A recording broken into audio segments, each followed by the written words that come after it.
কথা ফারুক আজম বলছে আমার যখনই ক্ষুধা লেগেছে ওই ছোট্ট মূর্তি বানিয়ে ইবাদত করেছিলাম ওটাকে আবার খুলে খুলে ভেঙে ভেঙে গালে পুরে খাচ্ছি বলে নিজেই বলছে হায় রে কি ছিলাম আমরা। মুহাম্মাদুর রাসূলুল্লাহ নামক পদসত্তর এসেছে যার স্পর্শতা পেয়েছি আল্লাহ আমি উমর কেন গোটা মক্কা মদিনার মানুষদেরকে আল্লাহ চেঞ্জ করে দিয়েছেন। যদি বলেন সুবহানাল্লাহ। ঈমানি মানুষ বানিয়েছেন, আল্লাহ ওয়ালা বানিয়েছেন, এক আল্লাহকে চিনিয়ে দিয়েছেন। দুনিয়ায় ইনসাফ করে বলে আমি উমর, আমার আল্লাহ আমার ভিতরে ইনসাফ দিয়ে দিয়েছে। যদি বলেন সুবহানাল্লাহ। একবার তাকবীর দেন দেখি, নারায়ে তাকবীর, নারায়ে তাকবীর। দরুদ শরীফ আল্লাহুম্মা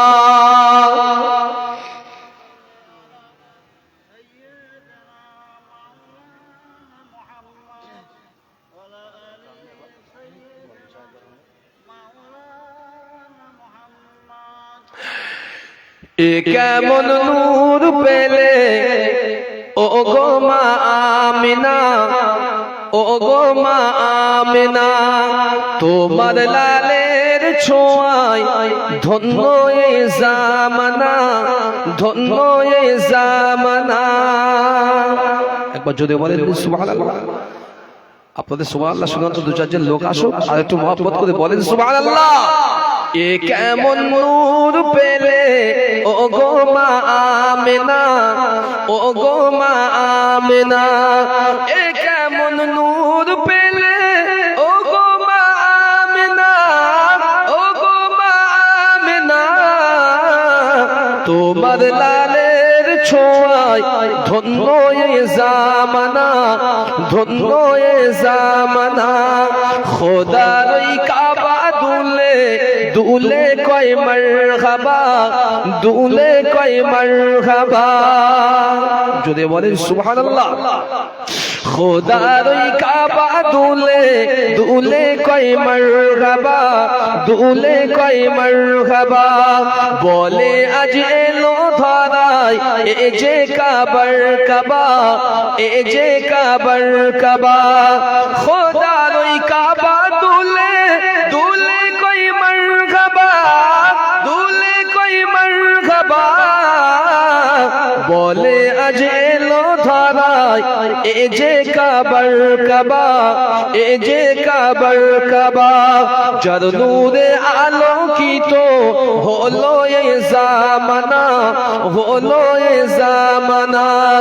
এ কেমন নূর পেলে ও গো মা আমিনা, ও গো মা আমিনা, তোমার লালের ছোঁয়ায় ধন্য এ জামানা, ধন্য এ জামানা। আসিলে হয়ে ধরায় রহমাতাল লিল আলামিন, রহমাতাল লিল আলামিন। যদি বলেন সুবহানাল্লাহ, আরো সকলে মিলে বলেন সুবহানাল্লাহ। আসিলেন হয়ে ধরায় রহমাতাল লিল আলামিন, রহমাতাল লিল আলামিন। গুনাহগার পাপী তাপীর পরকালের জমির, পরকালের জমির। আসিলে হয়ে দাঁড়ায় রহমাতাল লিল আলামিন, রহমাতাল লিল আলামিন। গুনাহগার পাপী তাপীর পরকালের জমির, পরকালের জমির। হবে না তোমার মতো তুমি যে বেমিসাল, তুমি যে বেমিসাল। যদি বলেন সুবহানাল্লাহ। আল্লাহ রাসূল হলো বেমিসাল। পৃথিবীতে এমন কোন জিনিস পয়দা হয়নি যে আমার নবীর সঙ্গে যার মিসাল কাটে। ঠিক না ভুল বললাম?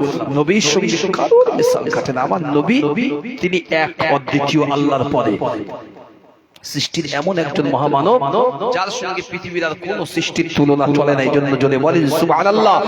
হবে না তোমার মতো তুমি যে বেমিসাল, তুমি যে বেমিসাল।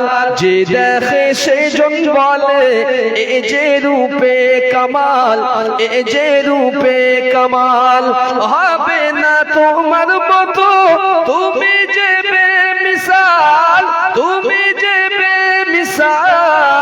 কামাল যে দেখে সেজন বলে এ যে রূপে কামাল এ যে রূপে কামাল যারে দেখে হৃদয়ে মেলে প্রেমের জানা মেলে প্রেমের জানা এ কেমন নূর পেলে ও গো মা আমিনা ও গো মা আমিনা তোমার লালের ছোঁয়ায় ধন্য এ জামানা ধন্য এ জামানা এ কেমন নূর পেলে ও গো মা আমিনা ও গো মা আমিনা আল্লাহুম্মা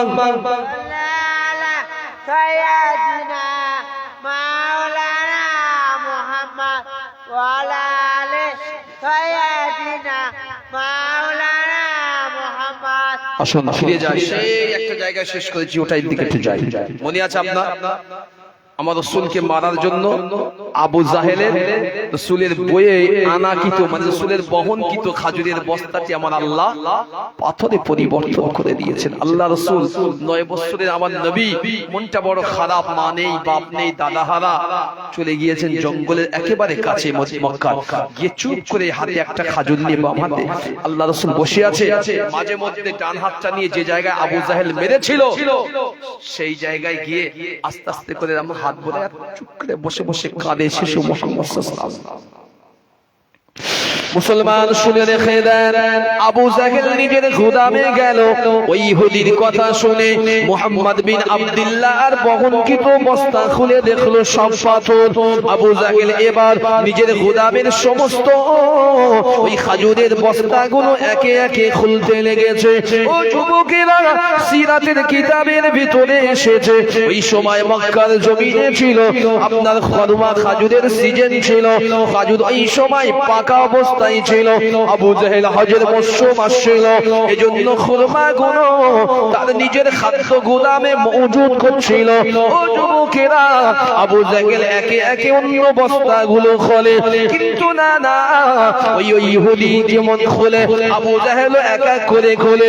আবু জাহেলের গোদামের সমস্ত বস্তায় যত খাজুর ছিল মহান আল্লাহ সমস্ত খাজুর গুলোকে আমার আল্লাহ পাথরে রূপান্তর করে দিয়েছেন। জোরে বলেন সুবহানাল্লাহ। এই যুবকেরা, আবু জাহেল পেরেশান হয়ে গেল। ইহুদি আবু জাহেলকে বলল, মালিক আমাকে একটু ছুটি দেওয়া যায়? আবু জাহেল বলল, কোথায় যাবি? মালিক আমি একটু বাড়ি যাব।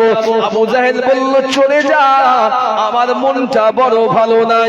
এই যুবকেরা, কিতাবের ভিতরে এসেছে ওই ইহুদি যুবক দৌড়াতে দৌড়াতে মক্কার জমিনে ইহুদি বসতিতে গিয়ে হাজির।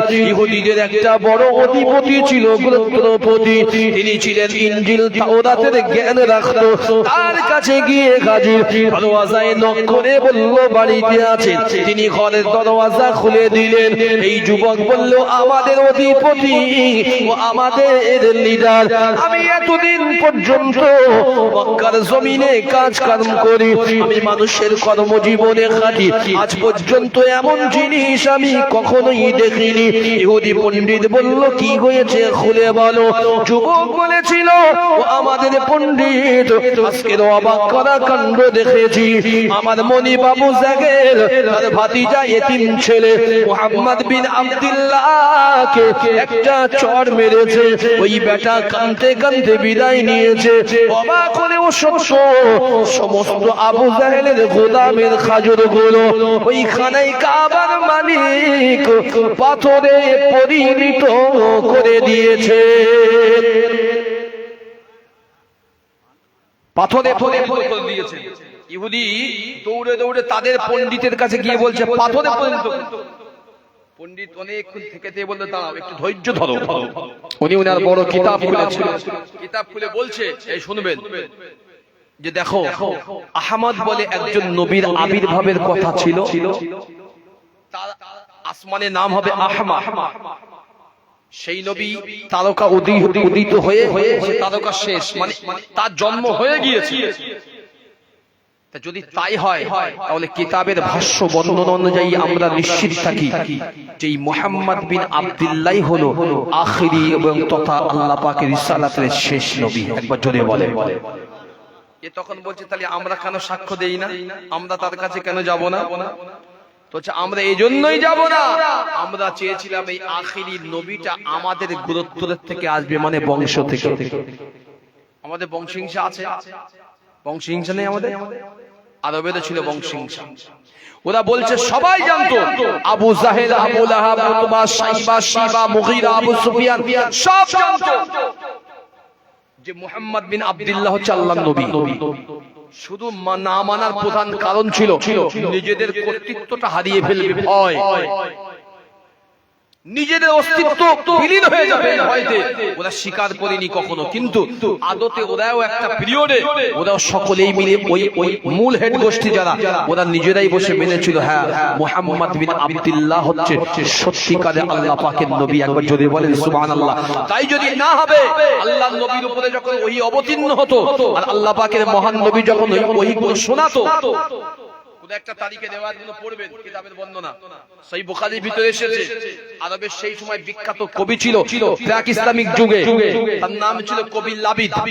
যারা পড়াশোনা করেছে একটু জানে কবি লাবিদ। এই লাবিদ ছিল আরবের সবচেয়ে একটা বিখ্যাত কবি রাসূলুল্লাহ সমসাময়িক যুগে। এর কাজ ছিল বড় বড় রাজা, বাদশা, গোত্রের নেতা, লিডার এদের প্রশংসা করে কবিতা লিখলে বিরাট পয়সা পাওয়া যেত।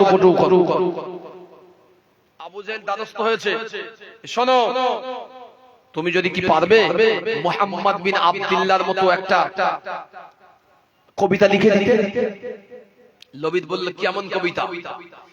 ওনার কোরআন নাজিল হয়েছে, বলছে কোরআন নাজিল হয়েছে আলিফ লাম রা তিলকা আয়াতুল কিতাবিল মুবিন ইন্না আনসালনাহু ফি লাইলাতিন মুবারাকা।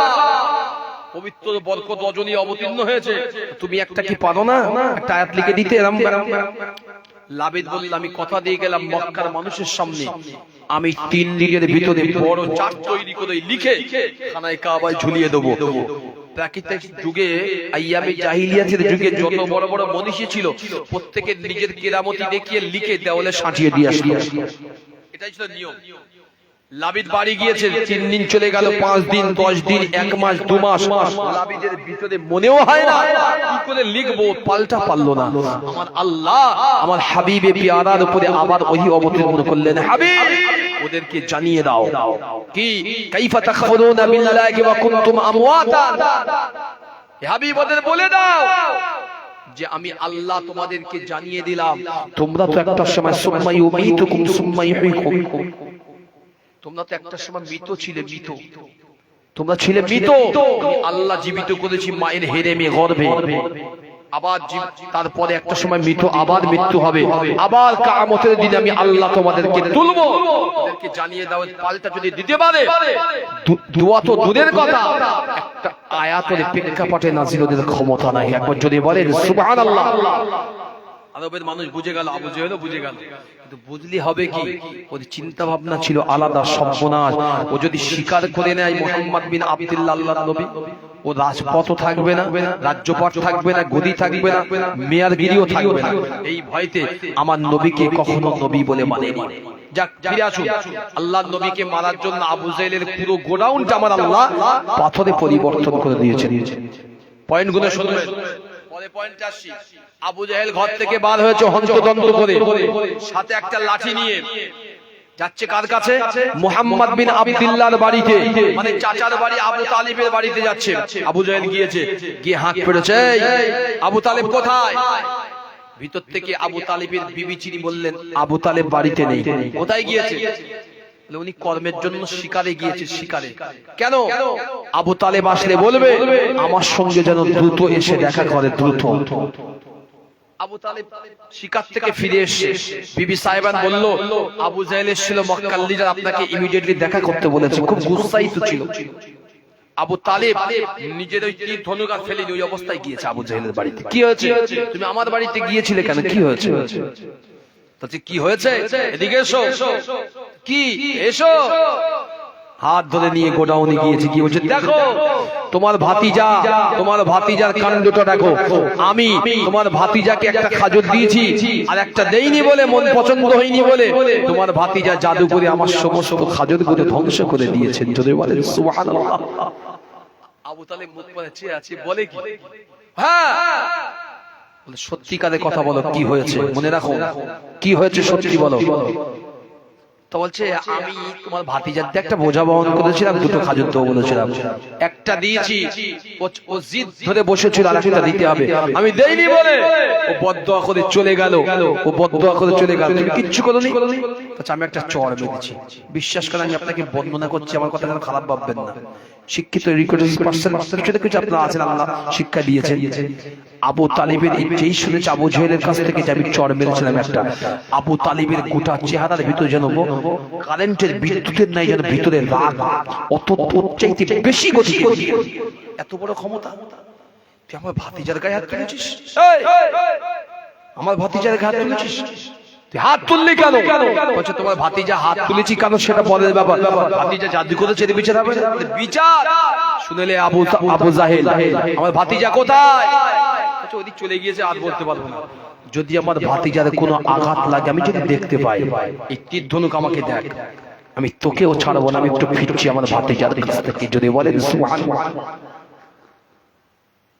সিরাতের কিতাবের বর্ণনা এসেছে, আবু তালেব রাস্তা দিয়ে যাচ্ছে, মনটা বড় মরা, কোথায় পাবো ভাতিজা?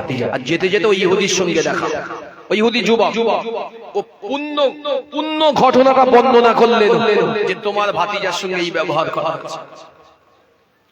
মুসলমান শুনে রেখে দাও, হাদিসের কিতাবগুলো এভাবেই বর্ণনা হয়েছে।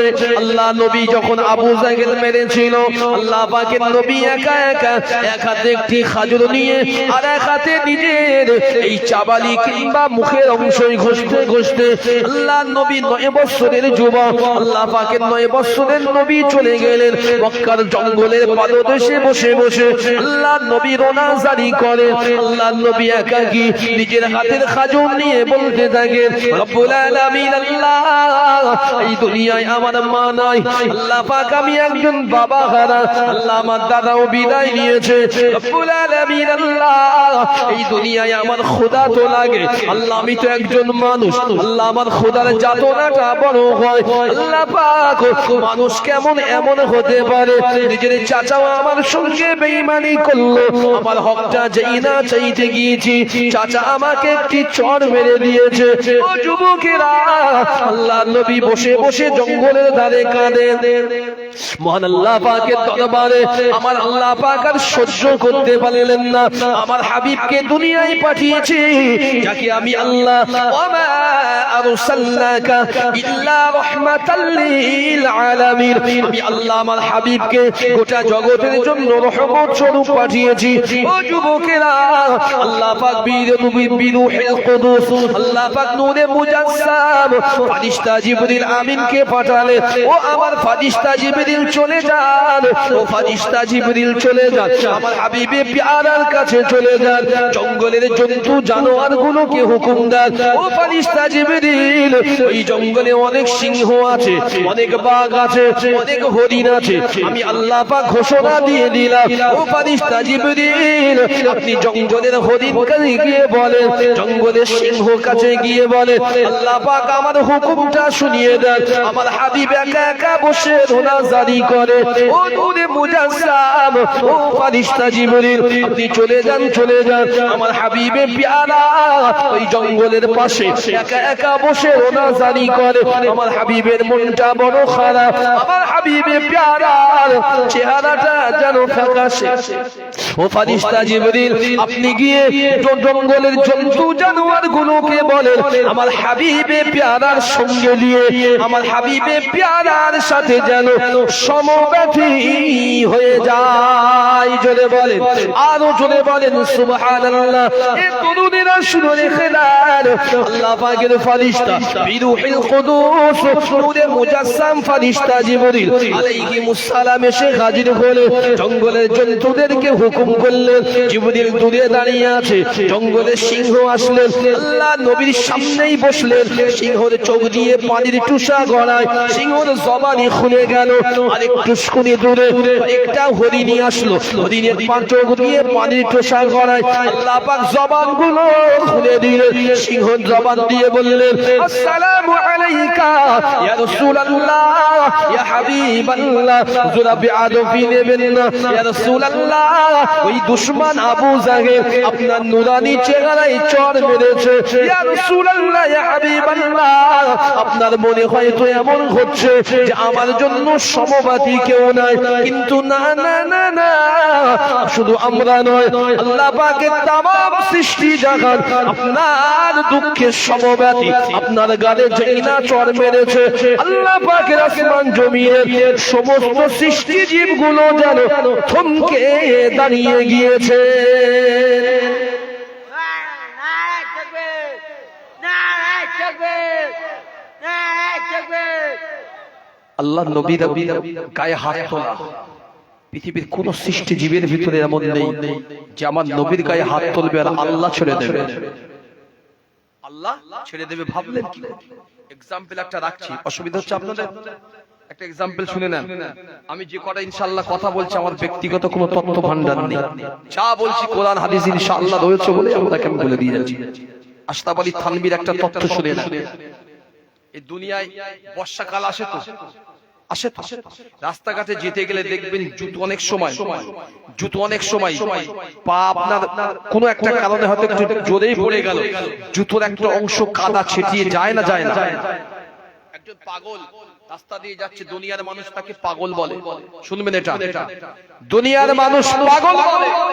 পাগল রাস্তা দিয়ে যাচ্ছে, হঠাৎ বৃষ্টি নেমেছে ঝেপে আসমান থেকে, তো ও একটা শাটারের তলায় গিয়ে নিজের ওই কেতা কম্বল যা ছিল এরকম করে নিয়ে আস্তে আস্তে চুপ করে দাঁড়িয়ে আছে। আল্লাহ রহমতের বাড়ি বর্ষণ শেষ হয়েছে আর পাঁচটা লোক পথ চলা শুরু করেছে, পাগল শুরু করেছে। ও রাস্তায় বার হয়েছে আর বৃষ্টি যখন হয় দেখবেন রহমতের একটা হাওয়া হয়, লু প্রবাহিত হয়, বায়ু মৃদু বাতাস প্রবাহিত হয়, যেগুলো ঠান্ডা।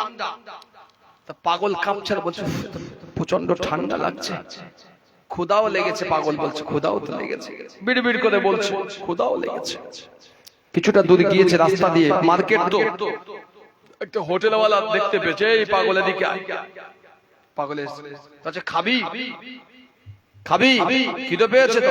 ক্ষুধা পেয়েছে, আয়। হোটেলওয়ালা বসিয়ে পাগলকে পেট পুরো খাইয়ে দিয়েছে। বলেন সুবহানাল্লাহ। পাগল খেয়েছে, শুনবে, পাগল খেয়েছে, পাগল খেয়ে আস্তে আস্তে চলে যাচ্ছে, বলছে আল্লাহ কি সুন্দর তোমার সিস্টেম, আল্লাহ কি সুন্দর তোমার সিস্টেম। আমার ক্ষুধা লেগেছে, কেউ না জানলে তুমি ঠিক বুঝতে পেরেছো, কাউকে একজন পাঠিয়ে দিয়ে আমাকে ডেকে খাইয়ে দেবে বলে যাচ্ছে। রাস্তার ধারে, বুঝবেন এটা, রাস্তার ধারে একটা প্রেমিক একটা প্রেমিকা, অল্প বয়স্ক মধ্যবয়স্ক, এরা বসে বসে ওদের ভিতরে আলাপ আলোচনা চলছে। পাগল তো অত বুঝতে পারেনি, পাই দিয়ে যেতে গিয়ে ওখানে একটা ছোট্ট পানি জমেছিল, ও পা ফেলেছে আর ওই পায়ের ছিটকিনি কাদা ওই প্রেমিকার মুখে এসে লেগেছে। প্রেমিকা যেই না মুখে লেগেছে, প্রেমিকটা এসে কোনো কথা না, শটানে পাগলের গালে একটা ঠাস করে চড় কষিয়ে দিয়েছে। তা পাগল তখন কোনো কথা বলে চড় কষিয়ে দিয়েছে, আস্তে আস্তে আরেকটা হাত এখানে ধরে ওখান থেকে বাড়ে ঘষে আর বলে আল্লাহ আল্লাহ তোমার সিস্টেম তো খুব আলোক বিদারণ সুন্দর সিস্টেম, আল্লাহ তোমার এই ব্যবস্থাপনা আল্লাহ আমি এত খুশি। ডলছে আর বলছে কেন বলেন আল্লাহ, আমার কিছুক্ষণ আগে ক্ষুধা পেয়েছো, ঠিক তুমি খাইয়ে দিল, এখন আবার আমার চড় খাওয়ার ইচ্ছা হয়েছে, তুমি ঠিক চড় খাইয়ে দিলে। তোমার সৃষ্টির আল্লাহ অপরূপ। পাগল তো 1-2 ঘন্টা 3 ঘন্টা পরে আবার ঘুরে ঘুরে ঘুরে ঘুরে ওই রাস্তা দিয়ে ফিরছে। ঠিক ওই জায়গায় এসে দেখে লোকের জনসমাগম, মানে লোক অনেক। পাগল বলছে কিন্তু লোক দেখে যাই, দুজন দেখে কি যেখানে মার খেয়ে যাবে, তা যাক ও একটু দূরে গিয়েছে, ঠিক ওই জনসমুদ্রের ভিতর থেকে সেই প্রেমিকাটা দৌড়ে এসে পাগলের হাত ধরে বলছে ও পাগল দাঁড়াও, তোমার জন্য আমার প্রেমিকা আজকে মারা গেছে। বলছে কেন? তো তুমি বদদোয়া করেছো, আমার প্রেমিক তোমাকে মেরেছে, তুমি সহ্য করতে পারোনি, বদদোয়া করেছো, তাই আমার প্রেমিকা মারা গেছে, প্রেমিক মারা গেছে। পাগল তখন বলছে কি হয়েছে? বলছে আমার প্রেমিক তুমি চলে যাওয়ার পরে দোতলায় একটা কোনো কাজ ছিল, উপরে গিয়েছে কাজটাকে করতে, উপরে যাওয়ার সাথে সাথে ওখান থেকে ছাদ থেকে নিচে পড়ে সাথে সাথে ডেট হয়েছে স্পট। তুমি নিশ্চয়ই বদদোয়া করেছো। এটা বোঝানোর জন্য বলছি, যারে আমরা পাগল ভাবি সবাই পাগল হয় না গো। পাগল তখন ওই প্রেমিকাকে বলছে শোনো, তুমি আমাকে মনে করছো যে আমি বদদোয়া করেছি? না, আমি বদদোয়া করিনি। মনে রেখে দাও, আমার জুতোর একটু অল্প কাদা তোমার প্রেমিক সহ্য করতে পারেনি, তোমার মুখে লেগেছে বলে। কিন্তু আমি যে আল্লাহর সঙ্গে প্রেম করি, যে আল্লাহর সঙ্গে আমি যে স্রষ্টাকে ভালোবাসি, মহব্বত করি, এই আমার চটটাও সেই স্রষ্টা ভালোভাবে দেয়নি, মেনে নিতে পারেনি। তো আমি যাকে ভালোবাসি তিনি এই বিচার করেছে, তুমি যাকে ভালোবাসতে সে আমাকে চড় মেরে বিচার করেছে। যদি বলে তুমি যাকে ভালোবাসতে সে চড় মেরে বিচার করেছে, আর আমি যাকে ভালোবাসি সে তোমার ভালোবাসাটাকে দুনিয়া থেকে উঠিয়ে নিয়ে বিচার করেছে। মানে আমার ভালোবাসাটা বিজয়ী, আমি যাকে খুশি রাজি করিয়েছি আমার ভালোবাসাটা একনিষ্ঠ। সামনে রমজান মাস আসছে, ফের বলছি আল্লাহকে খোঁজার চেষ্টা করে। কি দিল আল্লাহ, কি রহমত দিল। একটা ছোট্ট ওয়াকিয়া আপনাকে বলছি, শোনেন, খারাপ ভাববেন না। আমাদের অনেক অনেক মানুষ আছে এখন আমাদের তাবলীগ জামাতের ভাইয়েরা একটা কিতাব পড়ায়, দেখবেন তাবলীগ জামাতের ভাইয়েরা একটা কিতাব পড়ায় ফাজাইলে আমাল, জানেন তো? মসজিদে মসজিদে, নাম খারাপ ভাবে বলছি না, বোঝানোর জন্য বলছি। এই ফাজাইলে আমল যিনি লিখেছেন হযরত মাওলানা জাকারিয়া রাহমাতুল্লাহ আলাইহি, উনি নাদওয়ার শিক্ষকতা করেছেন সারা জীবন। এই নাদওয়া নয়, দেওবন্দে ওই নাদওয়া। হযরত জাকারিয়া রাহমাতুল্লাহ আলাইহি উনি পৃথিবীর 40টা রাষ্ট্রে ইসলামের প্রচার করেছে। শুনে নেন এটা, ওনার সবচাইতে বেশি মুরিদ মুত্তাকিন ভক্ত ওনার হাতে আফ্রিকা মহাদেশে, যেখানে ইসলাম মানুষ বুঝতো না, কোরআন পড়তে জানতো না, মসজিদ ছিল না। হযরত জাকারিয়া রাহমাতুল্লাহ আলাইহি দ্বীনের প্রচারে ওখানে মসজিদ হয়েছে, হাজার হাজার খানকা হয়েছে হুজুরের নামে, এই ব্যক্তির নামে। এখন এই ব্যক্তি সারা বছর হাদিস পড়াতেন, কিতাব পড়াতেন। যখনই রমজান মাস আসতেন, শোনেন, রমজান মাসে মাদ্রাসা ছুটি হয়ে যায়। রমজান মাস আসার সাথে সাথে 2-4 দিন বাকি থাকবে, মাদ্রাসা থেকে সবকিছু প্যাকিং করলে ঘরে চলে আসবে, ঘরটাকে নিজে মসজিদ বানিয়ে নেবে। 30 দিন রোজা, 30 দিন উনি ওখান থেকে বার হতেন না। চলে বলে 30 দিন বার হতেন না। উনি রোজা, নামাজ, নফল ইবাদত, কোরআন তেলাওয়াত, জিকির বেশি বেশি করতেন এই রমজান মাসে।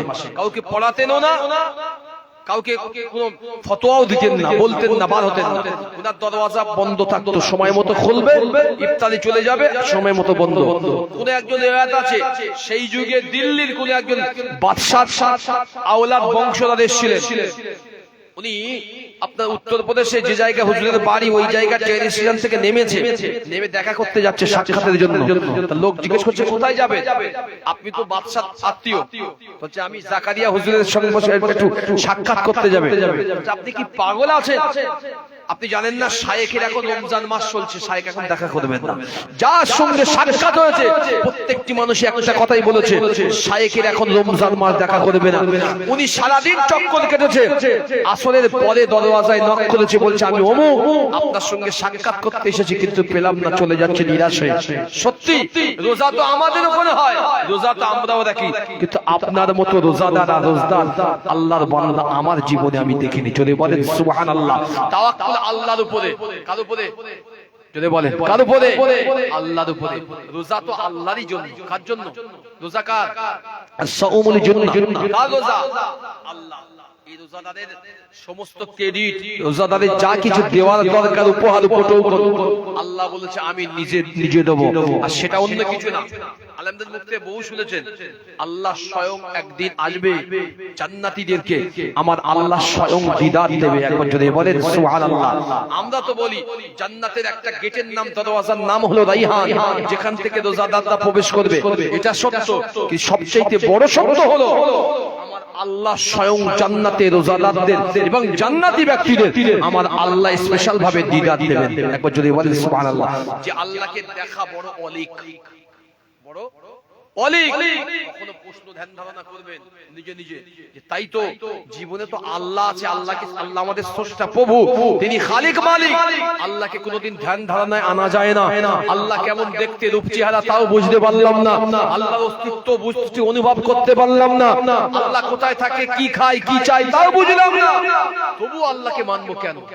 প্রশ্ন তো আসে অন্তরে, আসে না? আসে। মনে রেখে দেন, আপনি যে জায়গায় এখনো বিলং করছেন, আপনার শ্বাস প্রশ্বাস, আপনার খাওয়া দাওয়া, আপনার ব্রেন থেকে নিয়ে শরীরের অঙ্গ প্রত্যঙ্গ সমস্ত যেমন ভালো রেখেছেন, সবকিছুই কিন্তু তিনিই পরিচালনা করছেন। দুনিয়ার কোন মোড়ল মাতব্বর করে না। আল্লাহ আমাদের 13 কোটি 26 কোটি দুটো চোখে ক্যামেরা লাগিয়ে দিয়েছেন। সুবহানাল্লাহ বলেন। কত বললাম? 26 কোটি। কিতাব খুলে দেখে নেবেন। মুফাসসির ইকরাম বলেছে 13 দুগুণে 26। যদি বলেন কেন হুজুর? আমরা কিন্তু যেটা যা আছে তাই দেখি। রাস্তায় চলতে চলতে সাদা রাস্তার ভিতরে সামান্য কোনো সবুজের টুকরা পড়ে থাকলে বল দিতে পারবো সবুজের টুকরা, কোন একটা লাল থাকলে বল দেবো লাল। কেন বলেন? ক্যামেরা দেখবেন, দিন ক্যামেরা, এই ক্যামেরা চলছে, এ বলতে পারবে না, এ বলতে পারবে না যেটা লাল ছিল এটা সবুজ ছিল। হ্যাঁ, সবুজ উপত্যকার ভিতরে সব সবুজ, যদি ভিতরে যদি কোনো লাল লাল বা অন্য কিছু হয়ে থাকে, ক্যামেরা জুম ছাড়া ধরার ক্ষমতা নেই, চোখের জুম লাগবে না, চোখ একবার চাপবে বলে দেবে। যতগুলো লাইটিং এর যত রকম আলো আছে ফাঁকা, চোখ সব বলে দিচ্ছে কোন লাইটিং কি আলোর কত সুন্দর ভ্যারাইটি সব বলে দিচ্ছে। এই জন্য আল্লাহ বলেছে আমি 13 দুগুণে 26 কোটি ক্যামেরা দিয়েছি।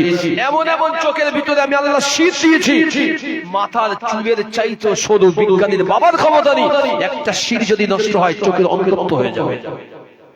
কথা বলতে পারলেন না? আপনি যতই যাই বলুন, আল্লাহ শুকরিয়া ছাড়া এই দুনিয়া আমাদের কোনো অস্তিত্ব নেই। রব যেখানে খুশি নয়, রাজি নয়, ওয়াজ কেন, রোজা কেন, নামাজ কেন, কোনো জিনিসই আমরা জীবনে সুখী হতে পারবো না। আল্লাহ যদি আমাদের উপরে সুখী খুশি করে না, আল্লাহকে আমরা সুখী আমি খুশি করতে পারি, আমাদের জীবনও সুখী হবে। আমরা যদি গাছ প্রতি গাছে ফলের আশা করা যায়, মনে রেখে দেন, আল্লাহ যদি রাজি করি তবে জান্নাতের আশা করা যায়।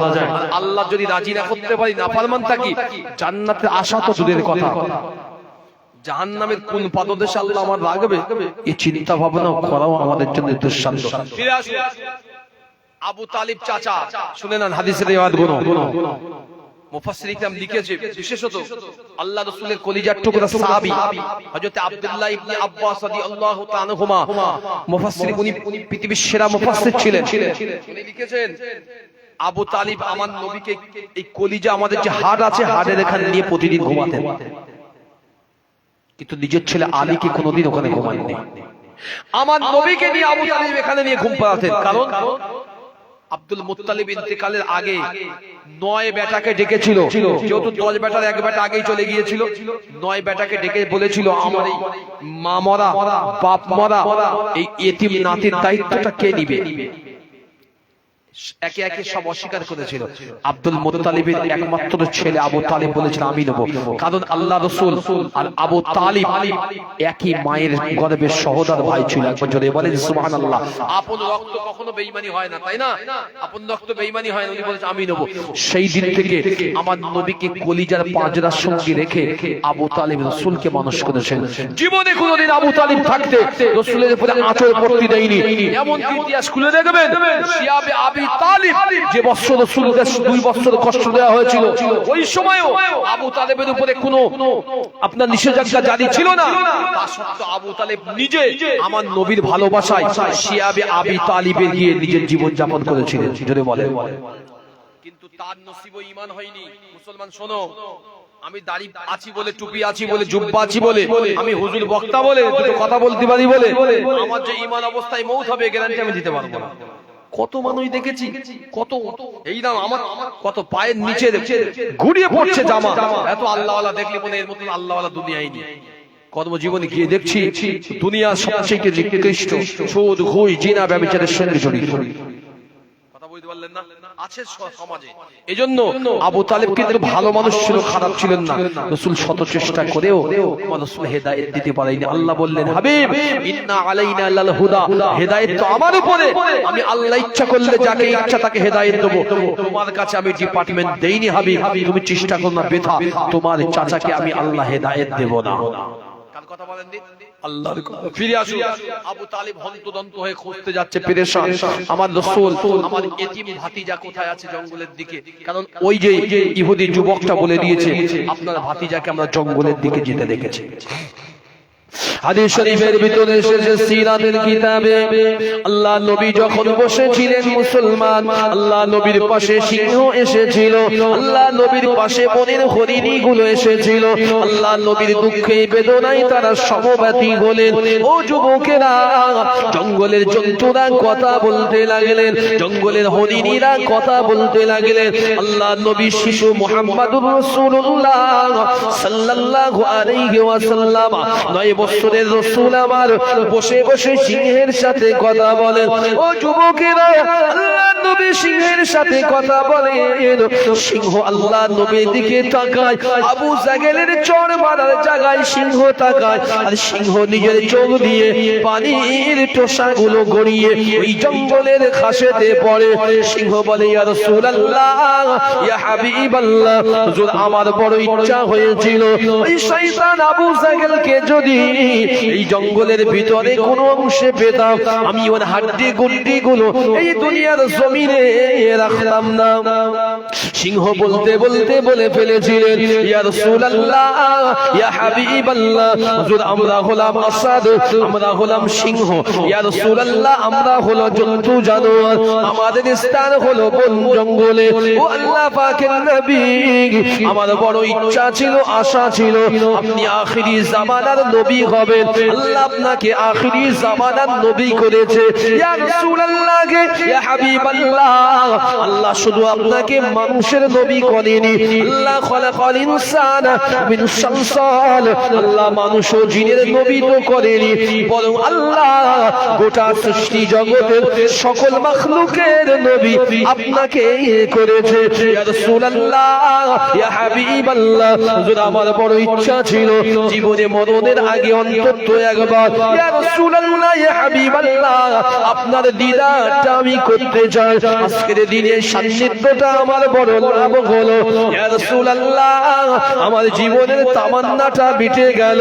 আপনি হয়তো কষ্ট পেয়েছেন, আমরাও কষ্ট পেয়েছি, তামাম সৃষ্টি জীব বড় কষ্ট পেয়েছে, কিন্তু না না, আপনি এখানে বসে রোনাজারি করে আমরাও আপনার সঙ্গে সমব্যাধী, কিন্তু আপনি এসেছেন আপনারা দিদার করে এই জঙ্গলের জন্তু সিংহ, আমি বড় ধন্য হয়ে গেলাম। জোরে বলেন সুবহানাল্লাহ। জঙ্গলের ছোট ছোট হরিণী গুলো আল্লাহ নবীর কাছে এসে কাঁদেন, ইয়া রাসূলুল্লাহ, আপনি কষ্ট পাবেন না, আপনি দুঃখ নেবেন না, আল্লাহ পাকের ব্যবস্থাটা করে দেবে। ও যুবকেরা, আল্লাহ নবী যখন রিসালাত প্রাপ্ত হলেন, আল্লাহ নবীর উপরে যখন ওহী অবতীর্ণ হলো, মহান আল্লাহ জানিয়ে দিলেন, ও আমার হাবিবে প্যারা, ওই দিনের ঘটনা কি তুমি জানো? আল্লাহ নবী বলেছিলেন, ও রব্বুল আলামিন আল্লাহ, ওই দিনের ঘটনা তো মনে আছে, বিষয়টা আমি তো জানি না, আল্লাহ পাক জানিয়ে দিয়েছিলেন। ও আমার হাবিবে প্যারা, আপনি বড় একাকিত্ব ছিলেন, এজন্য আমি আমার ফারিস্তা জিবরিলকে বললাম, জিবরিল চলে যান, চলে যান, ও রূহুল কুদুস, ও আমার পবিত্র আত্মা চলে যান, আপনি গিয়ে মানুষের জবান দিয়ে দেন, আমার হাবিব বড় একাকী বসে আছে, আমার হাবিবের কাছে গিয়ে আপনি দয়া করে ওই মানুষগুলোর বিরুদ্ধে নয়, বরং জন্তু জানোয়ার গুলো মানুষের জবান দিয়ে হাবিবের সাথে কথা বলো, তাতে আমার হাবিবের মনটা খুশি হবে। ও ফারিস্তা জিবরিল, আমি আমার নবীকে ইতিম করেছি, আমি আমার নবীকে এসির করেছি, দাদাহারা করেছি, আমার হাবিব বড় একলা, আমি আমার হাবিবকে নিজেই হেফাজতের দায়িত্ব নিয়ে নিয়েছি। জোরে বলেন, আরো জোরে বলেন সুবহানাল্লাহ। রাসূল যখন ওহী প্রাপ্তি হলেন, মনে রাখা দরকার দুটো জিনিসের ভিতরে আছে। কেউ কেউ বলেন নবীর নবুয়ত পেয়েছে 40 বছর, মিথ্যা কথা, কিন্তু কোনদিন মানবেন না। কেন? আল্লাহ রাসূল নবী ছিলেন আলেমে আরওয়াহ, রূহানি জগতের থেকে। ওয়াজ আলাদা ওয়াজ বলে বলছি না, মনে রেখে দাও, আল্লাহ দুটো সেমিনার করেছিলেন একটা সময়। সহিহ বুখারী riwayat বলছে আপনাকে দুটো সেমিনার। ওয়াইদ আখাযনা মিসাকান নাবিয়িনা, আল্লাহ দুটো সেমিনার করেছিল। আজকে যারা ওয়াজ হচ্ছে আপনাদের সেমিনার, আল্লাহ দুটো সেমিনার করেছিলেন। একটা সেমিনারে পুরো আম পাবলিক ছিল, মানে সব দুনিয়ার আম লোক ছিল। সেদিন আমরাও ছিলাম, আপনিও ছিলেন। আল্লাহ সেদিন প্রশ্ন করেছিলেন আল আস্তু বিরাব্বিকুম, আমরা বলেছিলাম ক্বালু বালা, হ্যাঁ। আল্লাহ বলেছিলেন আমি কি তোমাদের রব নই? আমরা সেদিন উত্তর দিয়েছিলাম হ্যাঁ রব্বে কারীম। ক্বালু বালা, আপনি তো আমাদের রব। দুই নম্বর সেমিনার করেছিলেন। সেই সেমিনারে আল্লাহ আম পাবলিক জেনারেলের জন্য টিকিট এন্ট্রি ছিল না, নিষিদ্ধ। সেই সেমিনারে আল্লাহ পাকের 1,24,000 কিংবা 1.25 লক্ষ নবী, 313 জন রাসূলকে আমার আল্লাহ এন্ট্রি দিয়েছিলেন। যদি বলেন সুবহানাল্লাহ। সেই এন্ট্রিতে আল্লাহ ছিলেন প্রধান বক্তা, আর আল্লাহ সমস্ত নবীদের কাছে বলেছিলেন এই আমার নবীরা শোনো, ওয়াইদ আখাযনা মিসাকান নাবিয়িন, আমি আল্লাহ তোমাদের বললাম সবার শেষে আমি একজন নবী পাঠাবো। তোমাদের সময় যদি তাকে পাঠিয়ে দিয়ে থাকি, তোমরা কি তার উপরে ঈমান আনবে? সব নবী বলেছে ঈমান আনবো। আল্লাহ বললেন যাও দুনিয়ায় গিয়ে তার প্রচারটা করে দিও যে সেই নবী আসছে, যে নবীর উম্মত একটা রাত পাবে, লাইলাতুল কদরি খায়রুম মিন আলফি শাহর, 1000 মাসের চাইতে উত্তম। যদি বলেন সেই নবী আসছে, তার রিসালাতের পয়গাম ঘোষণা দাও। সব নবী ঘোষণা দিয়েছেন যে আখেরি নবী আসবেন একটা পিরিয়ডে, যে নবী হবেন আল্লাহর সবচাইতে পেয়ারা। একবার যদি বলেন না সুবহানাল্লাহ। আমরা সেই নবীর উম্মত, বড় গর্বের আমাদের, বড় গর্ব। কোরআন খুলে দেখেন, কোরআনের পান্নায় পান্নায় বলা হয়েছে, আল্লাহ বলেছেন ওয়া মাসালুহুম ফিত তাওরাতি ওয়া মাসালুহুম ফিল ইনজিল, আমার নবীর উম্মত উম্মতি তোমরা কি জানো আমি আল্লাহ যে নবীদের উপরে তাওরাত শরীফ, ইনজিল শরীফ, জবুর শরীফ দিয়েছিলাম, প্রত্যেকটি পান্নায় পাতায় পাতায় মুহাম্মাদুর রাসূলুল্লাহর উম্মতদের কথা দিয়ে ভরিয়ে দিয়েছিলাম। মানে অন্যান্য নবীরা আমাদের কথা বেশি আলোচনা করত যে কেমন মানুষ হবে এরা, এই 60 বছর হায়াত পাবে, 50 বছর, 40 বছর, 70 বছর, কি করবে? আমরা 300 আছি, 400 বছর পাচ্ছি, 500 বছর। আমরা এত কিছু করে আল্লাহ সান্নিধ্য যদি না পাই, এই 60 বছর হায়াত নিয়ে কি করবে?